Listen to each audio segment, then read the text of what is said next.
Hello, beautiful people, and welcome back to our YouTube channel. Thank you for your love and support. I really do appreciate. If today is the first day you are coming across this channel, this is Agatha Progress channel here on YouTube, and I come across your way every blessed day. In this channel, as you can see, we react to all videos, and this channel as well, all opinion is highly needed. So, the video you're about to watch, I don't know how you felt about it, but I do hope you pick success from it. Now, let us watch the video, and I will be watching with you. Here is the video. Watch it and I will be right back.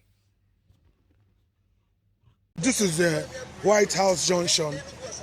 White House Junction. And when you look at what is happening, you'll agree with me that people are actually sitting at home. Look at all the shops. All the shops are actually locked. And I will like to make a kind of take my first interview if they will permit me, sir. Can I talk to you this morning? I just want you to talk to me. It's all okay. Come on, again. Sorry. Monday by Pharaoh. This area you're seeing now is one of the most busiest areas in this area, and as you can see, everywhere is under dogs.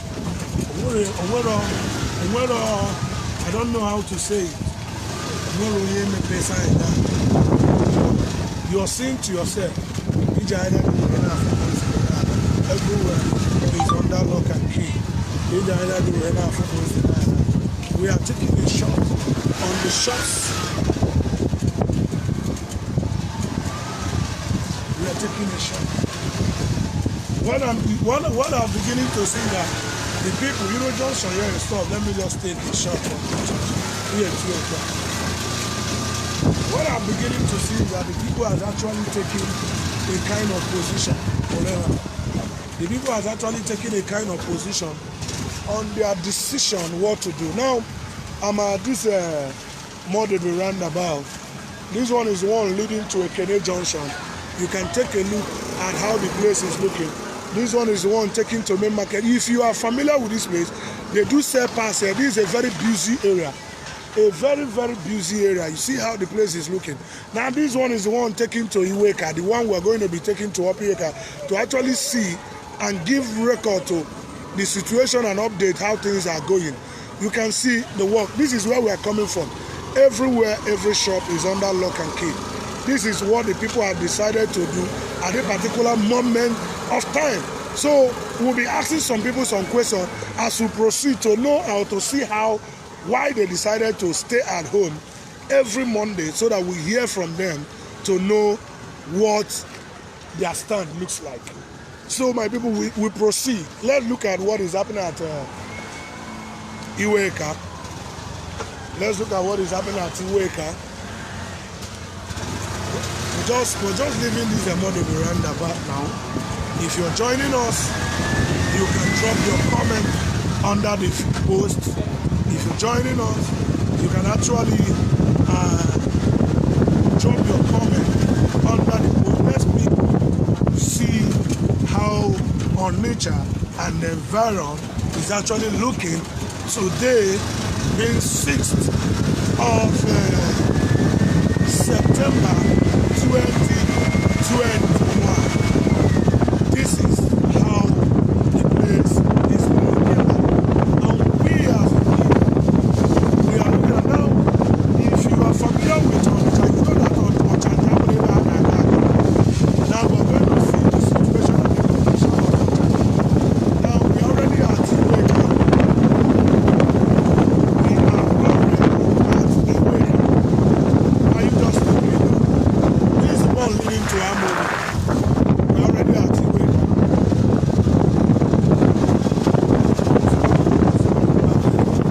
Now, why I want to stop here, I want to take a quick shot on this place. Now, this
are doing it by themselves.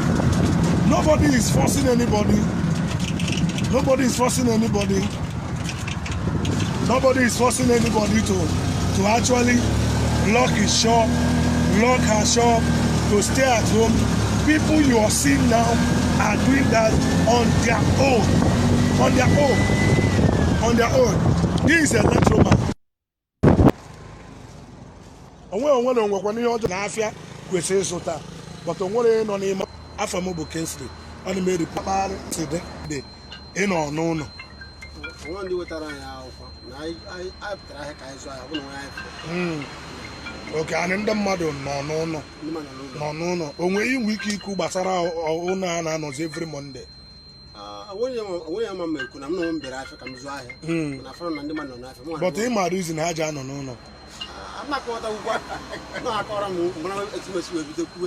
Okay, akọrọ gị, but okay, ka ịbụ na ịmara ihe abụrụ ihe ya bụ how many Monday now? I think 6 or the 5th one. The 6th Monday. Anọgoro ụlọ na ise na enwere bụ ihe ịghọta. Ịma na okenye ka ịbụ isi na-akọwara gị mụ ama na ihe mebi ife ili na a na-achọ ịchọpụta gị okwu n'ọnụ. Ọ ya ka iji wee na-asa akọrọ gị emebi ihe esi kọwa. Ihe anyị na-ajụ ịma ma ihe ndị Igbo nọrọ ụlọ anọ n'ụlọ site na obi akafa onwe ndị na-epushu ha nọ n'ụlọ. Ndị agwara anyị na ha na-epushu anyị nọ n'ụlọ. Anyị na-emepụta n'afịa ka anyị zụọ ahịa. Onwe anyị ga-afụ. Anyị na nwaanyị nọkọta otu anyị si nọrọ. Otu na ose nọrọ. Nnọchukwu kịta m wala ọgọbe m. Okay, ndewo. Ndewo, onwe onye ọzọ ya agwa m okwu. Onwe ọzọ jisie na ike. Ebe anyị nọ na electronics market, ọ nọ mana electronics market ọ nnukwu ahịa. I wouldn't have that permission ịba n'ime ahịa video ịkarị ma na electronics market abụrụ ahịa ụmụaka. But taa in a gate ya the wide open, meaning na ekwesị inwe business activities, but nobody is here to actually open shop. Onye ọbụla nọrọ ụlọ na-egbu ọkụkọ na-eri azụ ma ndị na-ete nsara. Yọlago now. So all ya we are in the check gasị. So ka anyị gakwa n'iru. Ndewonu.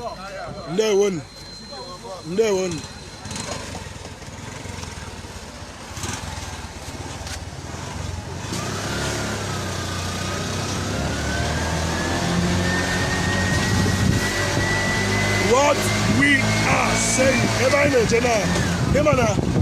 this is the first time I'm a kind of touring all the whole market in Onisha and environment movie. Everybody they have now, everybody na plastic. Actually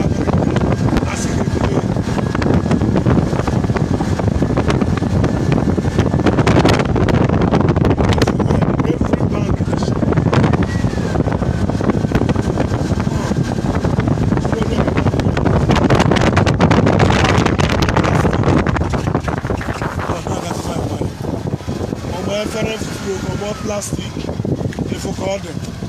Everywhere they locked. Everywhere look at them. Yes, after more when them for back, and you go to hard to do. Also, can I see? No one you know. No one again I be about what is pushing you now. I like Ramodia. Ah, no one you to man. Na case yo. I can't go, child. You go my car from God. Oh my God, for going way better also. Yeah, no, here about plastic. The guys when you no report na electroman. After you know when ndị a na-agba ọsọ pụtara ile ahịa but afịa zụrụ onye chọrọ ịjụ afọzi mgbaba ọsọ pọ na ọ na-ahagharịkwa ihe ahịcha mkpụrụ obi gị dị low. This guy ọ dịghịkwa mma biko onwe ya asanwụ m asịsa na ka m jụọ ya ajụjụ na fon. Okay, ndewo nwanne m. Kedu ihe a na-etu gị ka afa gị? Pastor.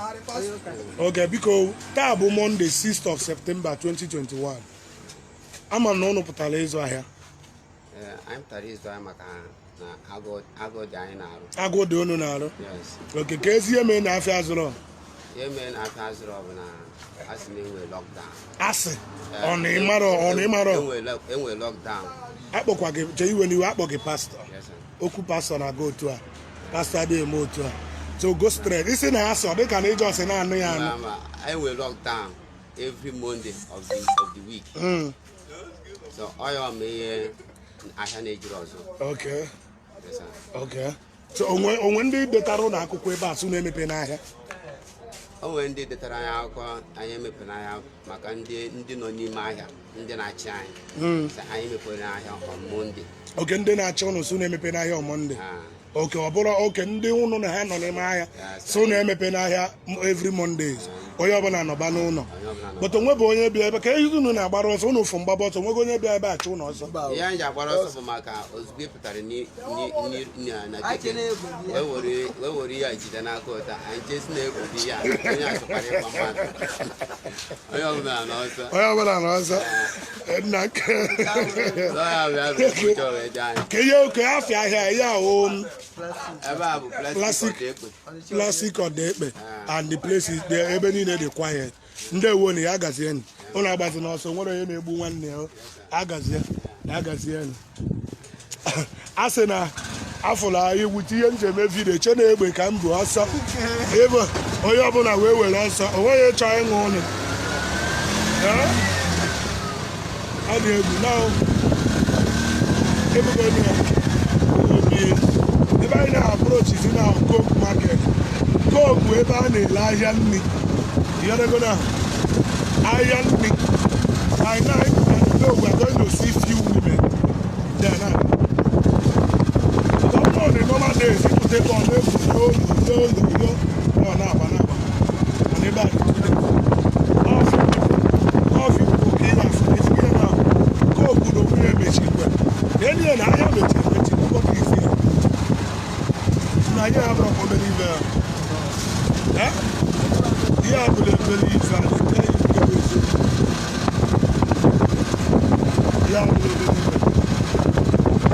now let me take you this way back. Now look at the express. The express is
I want to take a look from the bridgehead here.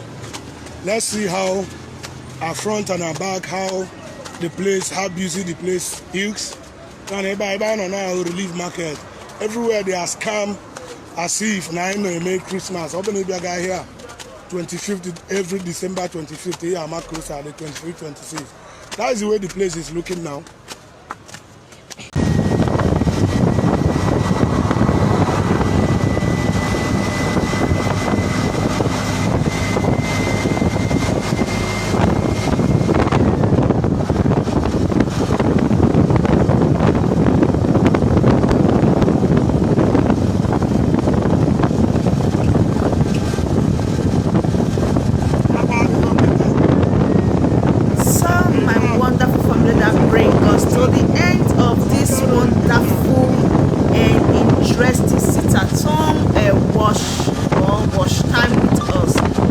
So grateful. I really appreciate your presence here on this channel any day, anytime. and you can see that the people have taken their destiny into their hands. There is nothing anybody can do about it. I still remain your one and only Agatha Progress here on YouTube, any day, anytime. And thank you very much for your love and support you'll be giving to this channel. I'm so grateful. God richly bless you.